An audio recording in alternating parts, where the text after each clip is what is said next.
The Claws of Awaji DLC for Assassin's Creed Shadows adds a lot of new legendary items, and some of them are very well hidden. I want to tell you how to get them all, if they are any good, and there are also color variants of these items. By playing through the main story of the DLC, you will at one point reach the All That We Leave Behind mission over here. This lets you go after many different targets that drop alternative versions of the legendary gear sets that look very cool in their own right.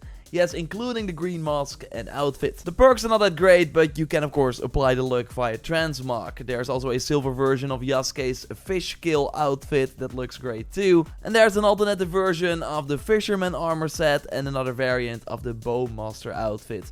Also do yourself a favor and get the disguise for Naoe, because you get to keep it as a transmog option, which is kinda awesome. But there are also many powerful new items, so let's go over them. But first, the sponsor of this video, because right now is the best time to play Throne and Liberty if you've never done so, or it's the best time to return to the game. For one, a big new addition is called Hyper Boost, where progression goes way faster, so you can very quickly enjoy the later game content and all the brand new stuff they are introducing. What you are seeing here is the brand new orb weapon. That looks awesome. You can send out these orbs, can summon them close to enemies, have them grow large and explode. You can unlock one of 4 homes and decorate it the way you want. There's brand new tier 3 loot to earn from the many bosses. There are raid encounters in the game, by the way, as well. But also new are the dimensional trials, time attack dungeons with customizable difficulty and a weekly leaderboard. There's a battleground now where you can take on other players. So the perfect time to jump in, download Throne and Liberty for free now to play on the Hyperboost servers, try the new orb weapon class and way more that would support the channel as well. So thanks to Amazon Games for sponsoring the video, and now let's get back into it. Ubisoft also added some brand new trinkets to the game that you also get for taking out these new targets. They look cool, but 50% damage reduction while climbing? I really don't get why this perk would be added to the game. The Fisherman's Hook on paper, slowed time while aiming with ranged weapons for 5 seconds while at full health sounds cool, but it's not triggering for me, weirdly enough. There's also one trinket focused on the Bowmaster playstyle, you get that from the story, but it's mostly the legendary weapons and armor sets that are nice to get and use. Let's start with that awesome black fish kill berserker chest piece that you maybe already found in a legendary chest in the samurai residence that you have to infiltrate early on in the DLC. It's over here on the map. This adds 10% damage per meter below 12 meters, so quite a lot if you stand close to enemies. This has to be tied to the ability, but that ability just simply doesn't do a lot of damage, and you of course do become an easy target when you stand close to enemies. So it's not very good. The headgear is also focused on slow motion while aiming at a nearby enemy, but also here I have issues, so maybe if this works the whole set is better.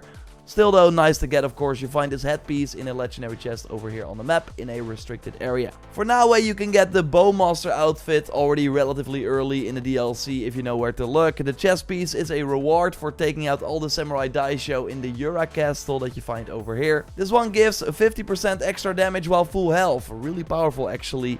Vaulting over enemies with the sprint will make it easier to not get hit, so you can benefit from this huge increase. And the headband of this set adds an extra target to the chain assassination with the bow staff, so you go from 3 targets to 4. Like cool, but it's already hard to find 3 enemies close to each other to perform this move, let alone 4. I tried it did not work for me, so that's why you see this really cool footage from Atta Fistek on Reddit. You find the headband in a legendary chest over here on the map in the Yura shipyard, and this set now has 3 versions, also one you can get from a new free mission in the base game.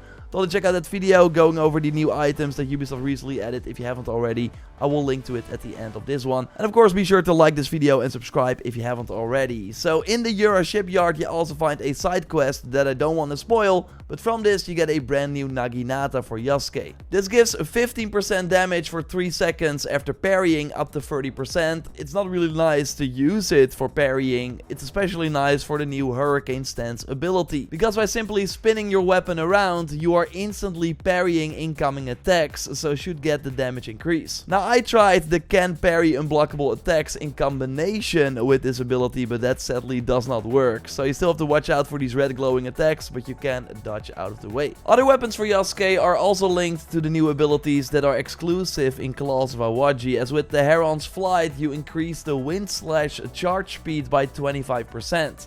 You can of course push enemies back once, but you don't want to be interrupted when charging this up. So charging it up faster is pretty nice. You get it from the Awaji castle over here on the map.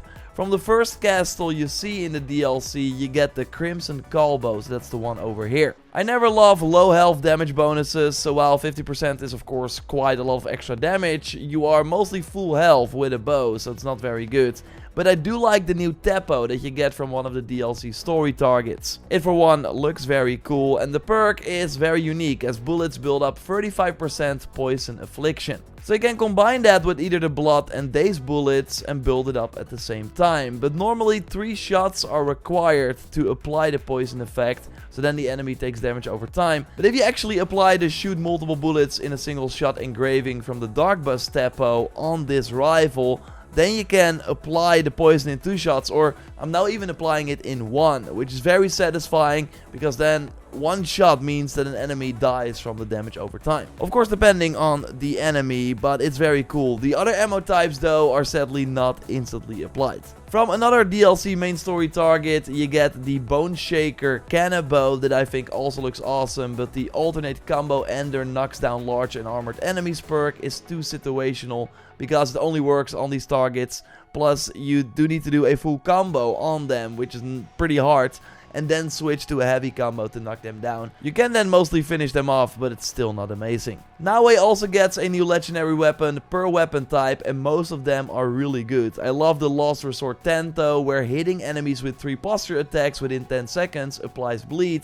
And what I found is that the 2 heavy posture attacks already applies bleed, so then with the third attack, you also trigger the effect again, increasing your damage output by a lot. And it doesn't matter who the target is, by the way. You can hit one target 2 times and then the next target still can get the instant bleed. It's a reward from the Spy Master main DLC target.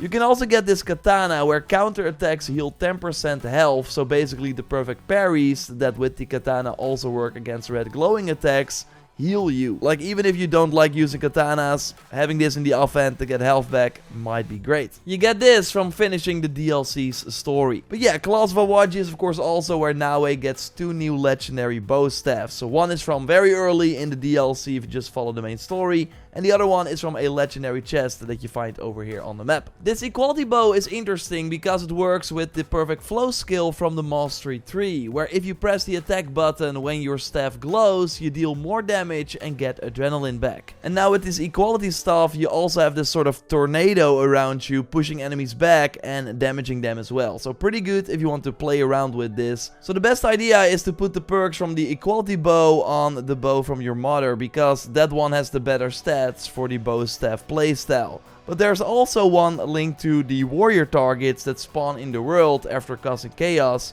or that you fight during the Imagawa boss fight. Namely the Marin's Legacy bow that gives you health by simply performing posture attacks. So if you don't like playing around the perfect flow, then using this epic bow and engraving the perk from your mother's bow on this is the way to go. There's one legendary weapon for Naoe that is very well hidden. Maybe you already noticed that you can find key items that have 3 pieces. Well, these 3 are linked to the 3 Taisho targets that work for Yukari. You can loot Tomiji's prizes from the soldier barricades, get Yasuhira's secrets from the spies that will randomly attack you, and you get Noaki's items from her ambushers. The thing is that you don't actually need to collect all of these, because by taking out these targets, you also get the final clue to find the 3 hidden items. The hint for Noaki's secret weapon is really hard though, so shout out to Skata, link to his channel in the video description, for sharing the location with me, because it's actually over here on the map.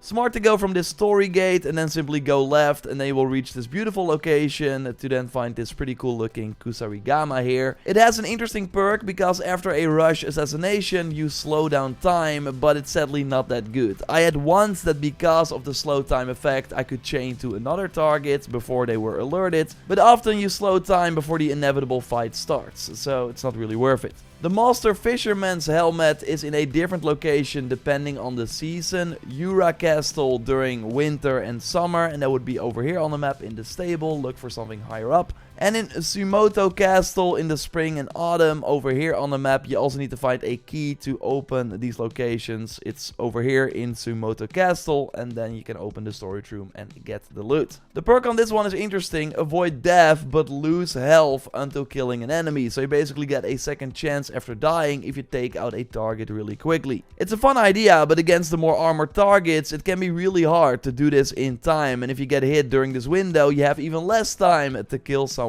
So I would not really recommend it, sadly. The chest piece for this set is also well hidden, namely over here on the map under this tree. So now you have the full fisherman armor set.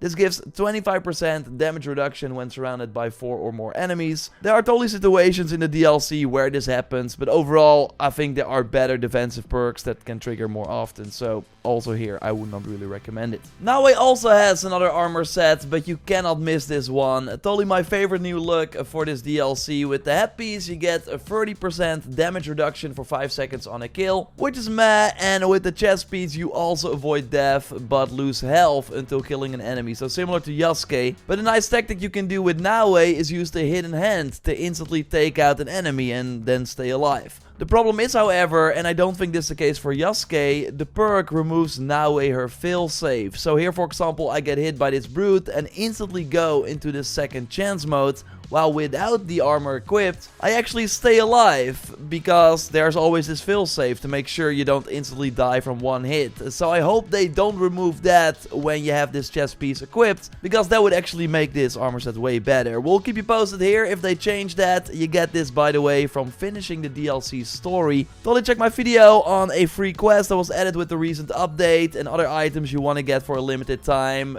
Subscribe, a like would be awesome, and I will speak to you soon. Goodbye.